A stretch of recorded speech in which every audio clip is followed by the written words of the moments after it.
तर बघा इथं आपली तयार आहे. तर इथलं हे तुटले हे करताना पण हो काही बघा, हे असं जर खरपूस भाजलं तर ह्याच्यावरती कशी साखर वगैरे आपल्याला एकदम छान दिसते. तोडून लावते बघा, किती आवाज भारी येतो. तर नमस्कार, मी शीतल रेसिपीमध्ये तुमचं मनापासून स्वागत आहे. आणि दिव्याला राहिलेत 15 दिवस शाळेला सुट्ट्यासाठी. तर दिव्या म्हणाली मला असं चांगलं मस्तपैकी बिस्किट करते, पण हेल्दी आपल्या घरचं.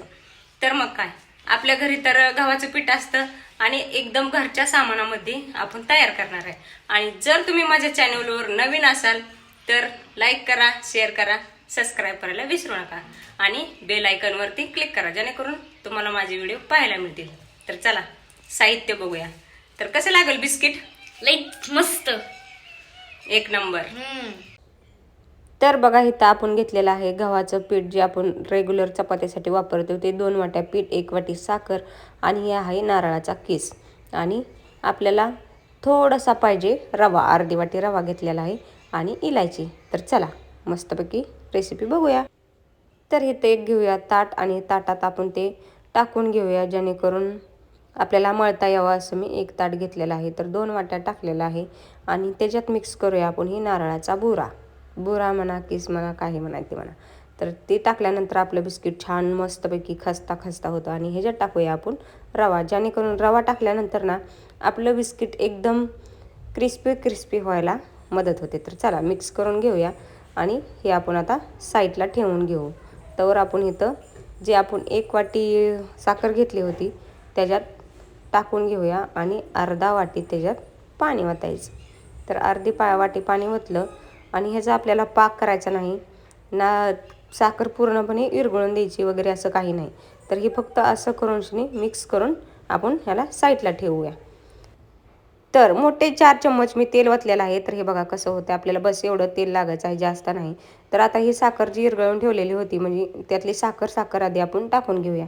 तर एकदम टाकायची नाही, हळूहळू टाकत आपल्याला चांगला असा घट्ट असा गोळा मळून घ्यायचा आहे. तर इथं बघा अजून सगळी साखर वगैरे काढून घेऊ आणि जर लागलं पाणी तर आपण ते ह्याच्यातलं घेऊ शकतो. काय दुसरं पाणी टाकायचं नाही, साखरमधलं पाणी वापरायचं. तर मस्तपैकी असा घट्ट गोळा मी मळून घेते. तर तुम्हाला ह्याच्यात किती पाणी लागणार आहे ते सुद्धा सांगणार आहे, व्हिडिओ शेवटपर्यंत बघा. तर आपलं हे तर बघा साखर वगैरे टाकून झाले आणि आता त्यातलंच पाणी मी वतून मळून घेते चांगलं.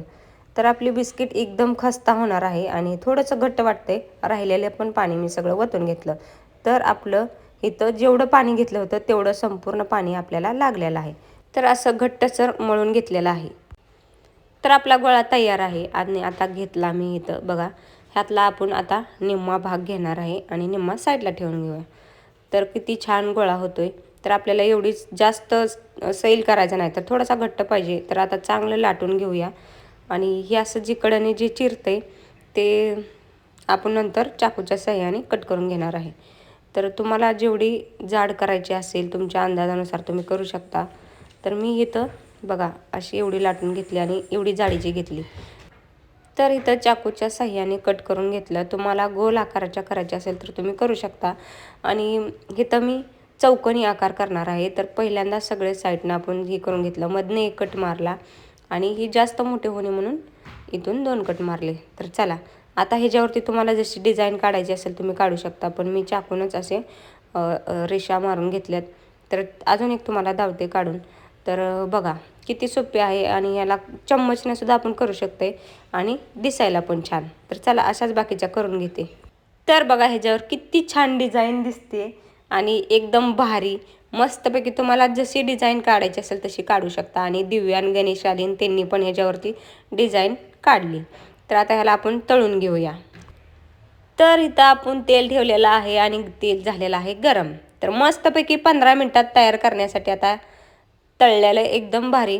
आणि जर ती मीठ टाकून जर करायचं म्हटलं तर त्याला वेळ लागतं, 40 ते 50 मिनटं लागतात. तर ही सगळ्यात सोपी पद्धत वाटते. तर इथं घेतला मी असं तेल टाकून शिनी असं पसरट घेतलं आणि त्याच्यात आपण टाकून घेऊया सगळं. आणि एकदम झटपट होणारी रेसिपी आहे. तर चला सगळं टाकून घेते आणि हे तर सगळे बघा किती आपली बिस्किटं बसलेली आहेत आणि ह्याला 5 मिनटं तरी आपण अजिबात हलवणार नाही, नाहीतर आपण जर हात त्याला जर उंताने लागले तर ते तुटू शकतं. तर बघा एक 5 मिनटानंतर आपले सगळे खरपूस कलरचे भाजून झालेले आहेत. तर एक पलटी मारून धावते, कारण की मधला तर मला असा हे बघा, कारण की मध्ये असल्यामुळं लगेच जास्त करपल्यासारखा झाला. तर सगळे आपले मस्तपैकी गोल्डन कलर येईपर्यंत आपण ह्याला चांगलं तळून घेऊया. तर ही त्याला इग्नोर मारून द्या, तर ते मध्ये असल्यामुळे तो करपला. तर मी नंतर एक कढईमध्ये बी दावणार आहे तळून. तर असे गोल्डन कलर येईपर्यंत मी भाजलेले आहे आणि साखर ही वरती इतकी छान दिसते. आणि हे कढईत ठेवलं होतं, तर कढईपेक्षा असं पसरट भांड्यातच करा, सगळ्यात सोपं जातं. तर चला काढून घेऊया. तर इथं आपली बिस्किटं तयार आहेत आणि इथं एक महत्त्वाची ट्रिक आहे. तेलातून बिस्किट काढल्यानंतर त्याचा अजून कलर जास्त डार्क होतं, त्यामुळं तुम्ही ही जरा हो का ही बा किती छान आहे. तर असं असताना काढा, एकदम छान मस्त दिसते.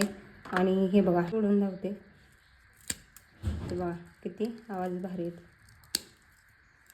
तर नक्की एकदा ट्राय करा आणि कमेंट करून सांगा कशी आहे ती. तर बघा इथं आपली बिस्किट तयार आहे आणि थोडीशी काय काय खरपूस कलरची मी भाजलेले आहेत आणि नंतर जास्त असा लाल कलर वाटला म्हणून थोडंसं नंतर कमी ह्याच्यात मी भाजलेलं आहे, कमी ह्याच्यात. तर एक दिव्याला आपण खायला लावू तर कसं लागते बघ. तर बघा